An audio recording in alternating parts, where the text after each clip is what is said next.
चलिए भारतीय लोक कथा की एक बहुत ही डरावनी कहानी सुनते हैं, मेछो भूत की। कहानी शुरू होती है एक तूफानी रात से। एक परिवार पहुंचता है एक सुनसान सरकारी बंगले में।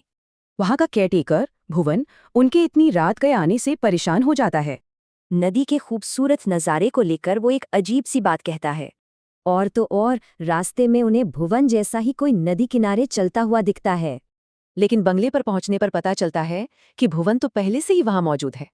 परिवार हैरान है। वो पूछते हैं कि वो इतनी जल्दी यहाँ कैसे पहुंचा। भुवन का जवाब ही पहली निशानी है कि कुछ बहुत गड़बड़ है। और फिर अगली सुबह नदी से घर तक कुछ अजीब पैरों के निशान मिलते हैं। लोक कथाओं में उल्टे पांव हमेशा किसी भूत प्रेत का ही संकेत होते हैं। खैर कुछ दिन बीत जाते हैं। एक दिन माँ अपनी बेटी सुगंधा को बाजार मछली लेने भेजती है। नदी के पास उसे एक लड़की मिलती है, बहुत खूबसूरत, और उसकी आंखें एकदम जादुई। वो लड़की देखने में तो बहुत प्यारी है, पर एक आवाज सुनते ही पलक झपकते ही गायब हो जाती है।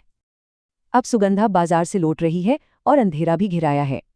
और यहीं से डर का असली खेल शुरू होता है। अचानक एक फुसफुसाहट सुनाई देती है जो उससे मछली मांग रही है।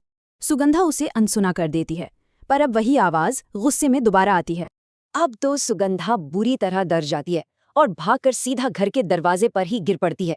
घरवाले उसकी बात को वहम समझकर टाल देते हैं, लेकिन कहानी अभी बाकी है। देर रात माँ को रसोई से कुछ अजीब आवाजें आती हैं, और वहां जो दिखता है, एक बदली हुई आवाज में सुगंधा के अंदर की आत्मा अपने इरादे साफ कर देती है।